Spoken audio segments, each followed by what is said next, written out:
अस्सलाम वालेकुम dear student, मेरा नाम है डॉक्टर इमरान खानज़ादा और आप देख रहे हैं मेडिकल एस्पायरेंट। स्टूडेंट, आज का जो हमारा लेक्चर है वो है branches of biology. Branches of biology का एक लेक्चर हमारा पहले हो चुका है पार्ट 1 और अब इसका पार्ट 2 है। पार्ट 1 में हमने तकरीबन 8 इम्पॉर्टेंट ब्रांचेस जो बायोलॉजी की थी उनको डिस्कस किया था, उनके कॉन्सेप्ट समझे थे और उनकी थोड़ी सी ब्रीफिंग भी हमने ली थी। लेकिन अब बाकी की रिमेनिंग जो ब्रांचेस हैं वो इस चैप्टर के अंदर हम कवर करेंगे। अगर आपने पहला लेक्चर नहीं देखा तो उसका लिंक मैं डिस्क्रिप्शन में दे दूंगा, आप डिस्क्रिप्शन में जाकर उस लेक्चर को भी देख लीजिएगा। और आइए इस लेक्चर को स्टार्ट करते हैं। इस लेक्चर को स्टार्ट करने से पहले तमाम नए आने वाले व्यूवर्स के लिए मेरे चैनल को सब्सक्राइब करें, वीडियो को लाइक करें और बेल आइकन को भी प्रेस कर दें ताकि हर नई आने वाली वीडियो और मेडिकल साइंस के हवाले से मुख्तलिफ़ किस्म की रिसर्चेस और एंट्री टेस्ट के हवाले से हर आने वाली इंफॉर्मेशन आपको बर वक्त मिलती रहे। हमारी नेक्स्ट ब्रांच है टेक्सोनॉमी। टेक्सोनॉमी बायोलॉजी के एक मोस्ट इम्पॉर्टेंट ब्रांच है। ये दो टर्म्स का कॉम्बिनेशन है, टेक्सिस एंड नोमोस। टेक्सिस का मतलब होता है अरेंजमेंट एंड नोमोस का मतलब होता है नेम और नेमिंग। टेक्सोनॉमी में हम लिविंग ऑर्गेनिज्म को स्टडी नहीं करते, बल्कि टेक्सोनॉमी में हम लिविंग ऑर्गेनिजम्स की क्लासिफिकेशन को स्टडी करते हैं। अभी क्लासिफिकेशन का मसला क्या है, मामला क्या है? देखें, दुनिया में जितने भी ऑर्गेनिज्म पाए जाते हैं तमाम के तमाम ऑर्गेनिजम्स के अंदर डाइवर्सिटी पाई जाती है। डाइवर्सिटी का मतलब होता है कि दुनिया के जितने भी ऑर्गेनिज्म हैं सब एक दूसरे से कैरेक्टरिस्टिक्स के एतबार से डिफरेंट होते हैं। और अगर इन ऑर्गेनिजम्स की हम स्टडी करना स्टार्ट कर दें तो स्टडी हमारे लिए डेफिनेटली नामुमकिन हो जाएगी, क्योंकि इतने ज़्यादा ऑर्गेनिजम्स की स्टडी करना मुमकिन नहीं। एक महदूद अंदाजे के मुताबिक दुनिया में सिर्फ एनिमल्स की तादाद ही 1.5 मिलियन हो। तो इससे अंदाज़ा लगाएं कि प्लांट्स, फिर बैक्टीरिया, फंजाई, ये कितने ज़्यादा होंगे।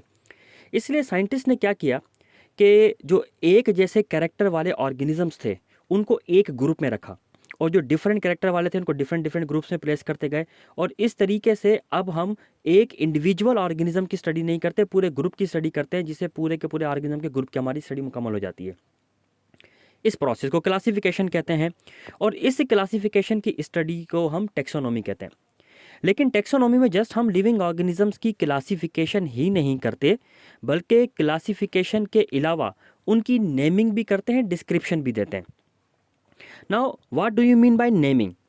देखें, अगर फ़र्ज़ करें कि हम लोग लिविंग ऑर्गेनिजम्स के नाम पढ़ना शुरू करें, तो फ़र्ज़ करो एक हमारे पास एक एनिमल है, बिल्ली। उर्दू में हम उसको बिल्ली कहते हैं, इंग्लिश में कैट कहते हैं, किसी और ज़बान में क्या, किसी और ज़बान में क्या, किसी और ज़बान में क्या। ये तो हम लोग जस्ट एक लोकल सतह पे बात कर रहे हैं। लेकिन अगर इंटरनेशनली इस चीज़ को देखा जाए तो दुनिया के जो मुख्तलिफ़ किस्म के ऑर्गेनिजम्स हैं उनको चाइनीज़ कुछ और कहते होंगे, जर्मन्स कुछ और कहते होंगे, फ्रेंच कुछ और कहते होंगे, वगैरह वगैरह, सबके अलग अलग नाम होंगे। इस कॉन्फ्लिक्ट को दूर करने के लिए भी तमाम के तमाम लिविंग ऑर्गेनिजम्स के साइंटिफिक यानी बायोलॉजिकल नाम रख दिए गए हैं। जैसे कि इंसान का नाम होमो सेपियन है, फ्रॉग का नाम राना टिगरीना है। अब राना टिगरीना जब भी कहेंगे लोग समझ जाएंगे फ्रॉग की बात हो रही है। इसके अलावा identification of organism and description, ये तमाम चीज़ें टेक्सोनॉमी में स्टडी करती हैं। तो अब what is taxonomy? Study of classification, naming and identification of living organism is called taxonomy. Taxonomy के ये तमाम रूल्स, नेमिंग के, आइडेंटिफिकेशन के या क्लासिफिकेशन के, जिस साइंटिस्ट ने वज़ा किए थे उसका नाम था सी लिनियस। और सी लिनियस की तस्वीर आपके सामने बनी हुई है और इसको फादर ऑफ टेक्सोनॉमी भी कहा जाता है। हमारी अगली ब्रांच है जेनेटिक्स। जेनेटिक्स बायोलॉजी की एक मोस्ट इम्पॉर्टेंट ब्रांच है और जेनेटिक्स की जो टर्म है ये जेनेसिस से ड्राइव की गई है, जिसका मतलब होता है ओरिजिन। जेनेटिक्स क्या होती है? It is the study of genes, heredity and variation. Study of genes, genes कहते हैं, ये आपको पता है यूनिट ऑफ हेरिडिटी है। आपके बॉडी के अंदर जितने भी कैरेक्टर्स मौजूद हैं, बायोलॉजिकल कैरेक्टर, उन सब को जो चीज़ कंट्रोल कर रही हैं वो जीन्स कहलाती हैं। जीन्स हेरिडिटी यूनिट है। और जीन्स आपको पता है डीएनए या क्रोमोसोम पर मौजूद होती हैं और डीएनए के सेगमेंट्स होते हैं। इसके बारे में भी हम एक अपना लेक्चर बनाएंगे। अब नाउ वेरिएशन और हेरिडिटी का मतलब क्या है? फ़र्ज़ करें आप अपनी फैमिली को देखें, तो आप अपनी फैमिली में देखें तो आपके फ़र्ज़ करो 4 बहन भाई हैं। अब सवाल ये पैदा होता है कि क्या चारों बहन भाई सेम है? आपका कोई बिल्कुल सेम नहीं है। हालांकि पेरेंट्स उन चारों के सेम है, तो वो चारों सेम क्यों नहीं? क्या वो चारों बिल्कुल एक दूसरे डिफरेंट हैं? तो आप डेफिनेटली ये कहेंगे कि बिल्कुल एक दूसरे से डिफरेंट भी नहीं, कुछ कैरेक्टर उनके मिलते हैं। इसका मतलब ये हुआ कि एक ही पेरेंट्स की जो ऑफस्प्रिंग होती है उसके कुछ कैरेक्टर रिजेंबल करते हैं, मिलते हैं, और कुछ कैरेक्टर डिफरेंट होते हैं। जो कैरेक्टर सेम है हेरिडिटी, जो कैरेक्टर डिफरेंट है variation. Father of genetics is Gregor John Mendel. Next हमारी ब्रांच है डेवलपमेंटल बायोलॉजी। डेवलपमेंटल बायोलॉजी को पहले एम्ब्रियोलॉजी भी कहा जाता था, लेकिन आजकल ये डेवलपमेंटल बायोलॉजी के नाम से मशहूर है। डेवलपमेंटल बायोलॉजी क्या होती है? Study of stages of an organism that occurs immediately after fertilization. देखें, फर्टिलाइजेशन क्या होती है? फर्टिलाइजेशन कहते हैं जब स्पर्म एक ओवा के साथ फ्यूज़ हो जाता है, तो इस प्रोसेस को फर्टिलाइजेशन कहते हैं, और इसके रिजल्ट में बनता है जाइगोट। जाइगोट एक सेल होता है। अब मिसाल के तौर पे जितने भी एनिमल प्लांट्स आप देख रहे हैं वो तो मल्टी सेलुलर हैं, और जाइगोट तो एक सेल है। फिर इस जाइगोट के अंदर सीरीज ऑफ चेंजेस आती हैं। सीरीज ऑफ चेंजेस का मतलब है इसमें मुख्तलिफ किस्म की चेंजिंग आते आते आते आते आके बिलाखिर एक मल्टी सेलुलर ऑर्गेनिज्म बन जाता है। यानी जाइगोट एक सिंगल सेल, और उससे बनता है एक मल्टी सेलुलर ऑर्गेनिज्म। और ये कैसे बनता है? Bye series of changes. इस तमाम सीरीज ऑफ चेंजेस की स्टडी को डेवलपमेंटल बायोलॉजी कहा जाता है। यानी डेवलपमेंटल बायोलॉजी में जाइगोट से लेकर एक अडल्ट ऑर्गेनिज्म तक बनने के दौरान जो जो भी उसमें चेंजिंग आती है, इस तमाम चीज़ों की स्टडी को डेवलपमेंटल बायोलॉजी कहा जाता है। डेवलपमेंटल बायोलॉजी का जो father of modern developmental biology है वो हैंस स्परमैन। हैंस स्परमैन ये इंटर की हमारी जो बुक है बायोलॉजी की, उसमें चैप्टर नंबर 5 है ग्रोथ और डेवलपमेंट, और उसमें हैंस स्परमैन के दो बड़े इंपॉर्टेंट, बहुत इंपॉर्टेंट एक्सपेरिमेंट्स लिखे हुए हैं, और बड़ी ज़बरदस्त इनकी डिस्कवरी थी डेवलपमेंटल बायोलॉजी में, और ये नोबेल प्राइज़ भी इनको उस पर मिला था। तो इंटर में जब आप इसको पढ़ेंगे चैप्टर नंबर 5, तो उसमें हैंस स्परमैन के एक्सपेरिमेंट्स मौजूद हैं। Environmental biology. इन्वायरमेंटल बायोलॉजी किसे कहते हैं? It is a study of interrelationship between living organism and with their non-living environment is called environmental biology. Environmental biology क्या होती है कि दुनिया में जितने भी ऑर्गेनिजम्स पाए जाते हैं, तमाम ऑर्गेनिजम्स का आपस में रिलेशनशिप है, और किसका? फूड का। यानी हर ऑर्गेनिज्म किसी न किसी दूसरे ऑर्गेनिज्म का फूड होता है। इसी तरह तमाम लिविंग ऑर्गेनिज्म एक दूसरे से रिलेटेड हैं। यानी या तो कोई ऑर्गेनिज्म किसी का फूड है तो वो भी किसी का फूड है। अब हम अपनी बात करें तो हम भी अपने फूड के तौर पर लिविंग ऑर्गेनिजम्स को ही यूज़ करते हैं, चाहे एनिमल्स की फार्म में करें चाहे प्लांट्स की फार्म में। और अगर देखा जाए तो बहुत सारे दुनिया के ऑर्गेनिज्म ऐसे हैं जो हमारे बॉडी या हमारे टिश्यूज़ के से फीडिंग लेते हैं। मॉस्किटो आपके ब्लड से फीडिंग लेता है, और वगैरह वगैरह, और भी बहुत सारी चीज़ ऐसी मौजूद है। तो दुनिया के तमाम ऑर्गेनिज्म आपस में इंटर रिलेटेड हैं फूड के ज़रिए से। लेकिन इन्हीं तमाम लिविंग ऑर्गेनिज्म का एक रिलेशनशिप उनके इन्वायरमेंट से भी है। अगर लिविंग ऑर्गेनिज्म का रिलेशनशिप उनके इन्वायरमेंट से ना हो तो इन्वायरमेंट में आने वाली किसी भी किस्म की कोई भी चेंज वो फील नहीं कर पाएंगे। तो इसका मतलब ये हुआ कि लिविंग ऑर्गेनिजम्स के दो रिलेशनशिप हैं, एक उनके इन्वायरमेंट से और दूसरा उनका आपस में। इस दोनों रिलेशनशिप की स्टडी को इन्वायरमेंटल बायोलॉजी कहा जाता है। तो इन्वायरमेंटल बायोलॉजी क्या होता है कि study of interrelationship between living organism and with their non living environment. Eugene Odum, इनके बारे में कहा जाता है कि ये पायनियर हैं इन्वायरमेंटल बायोलॉजी के, जिसको हम इकोलॉजी भी कहते हैं, और इन्होंने इकोसिस्टम का कॉन्सेप्ट पेश किया था, और इसी इकोसिस्टम की स्टडी को हम इकोलॉजी या इन्वायरमेंटल बायोलॉजी कहते हैं, क्योंकि इकोसिस्टम में भी हम लिविंग ऑर्गेनिज्म का रिलेशनशिप और उनके इन्वायरमेंट का रिलेशनशिप स्टडी करते हैं। हमारी नेक्स्ट ब्रांच है पैलेंटोलॉजी। पैलेंटोलॉजी एक मोस्ट सिंपलेस्ट टाइप की ब्रांच है, उसकी डेफिनेशन भी बिल्कुल सिंपलेस्ट है। Study of fossil is called palaeontology. अब सवाल ये पैदा होता है कि फॉसिल्स क्या होते हैं?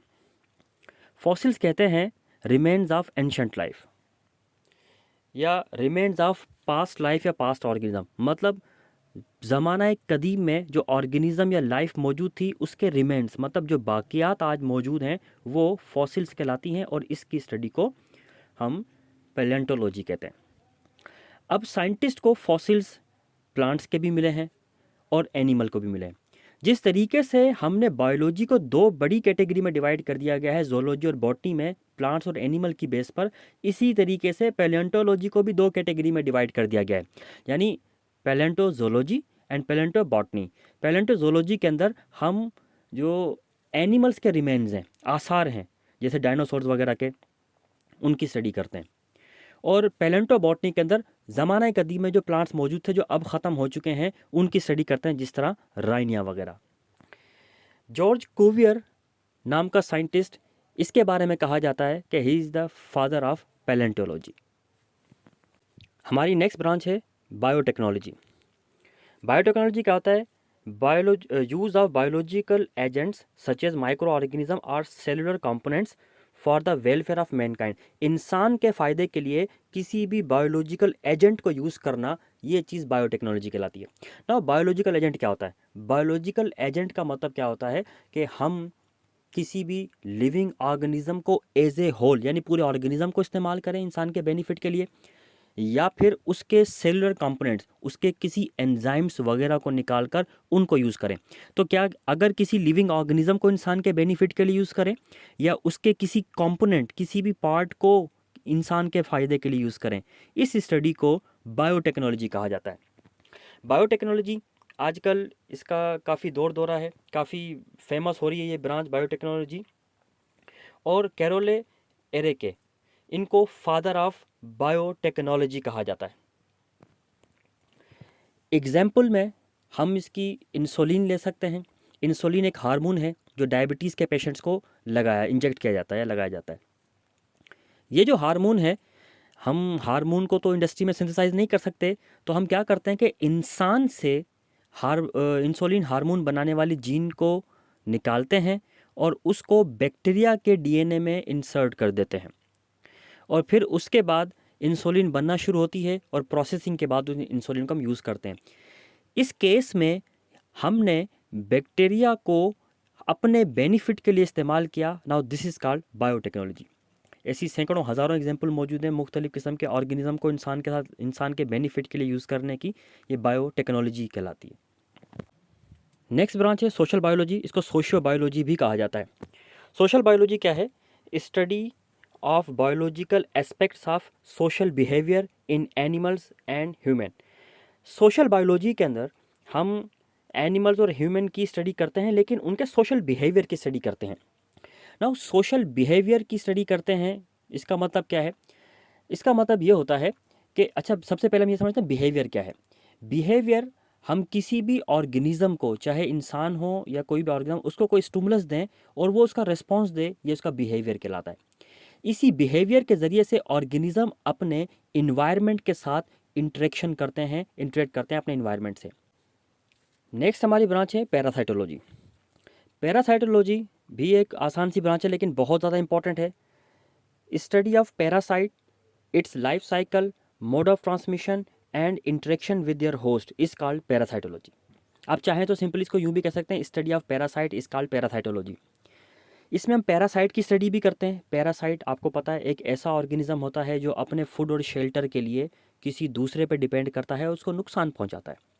इसकी लाइफ साइकिल का मतलब ये अपनी पूरी ज़िंदगी कैसे कंप्लीट करता है, यानी कहाँ पर एग देता है, एग लार्वा में कहाँ पर कंप्लीट होते हैं, लार्वा अडल्ट में कैसे कन्वर्ट होता है, फिर ये एग दोबारा कैसे देता है, ये पूरी लाइफ साइकिल। इसके बाद mode of transmission, parasite transmit कैसे होते हैं एक होस्ट से दूसरे होस्ट पे। कुछ पैरासाइट्स हवा के ज़रिए से ट्रांसमिट हो जाते हैं, बैक्टीरिया भी हो जाता है, वायरसेस भी हो जाते हैं, और कुछ कांटेक्ट से होते हैं, जैसा कि जुएँ वगैरह जो होती हैं, ये कांटेक्ट से हो जाती हैं। तो डिफरेंट टाइप के पैरासाइट्स का मोड ऑफ ट्रांसमिशन डिफरेंट होता है। इसके अलावा इंटरेक्शन विद देयर होस्ट, यानी कोई भी पैरासाइट अपने होस्ट के साथ इंटरेक्ट कैसे करता है। Karl Asmund consider the father of parasitology. Next branch है हमारी फार्माकोलॉजी।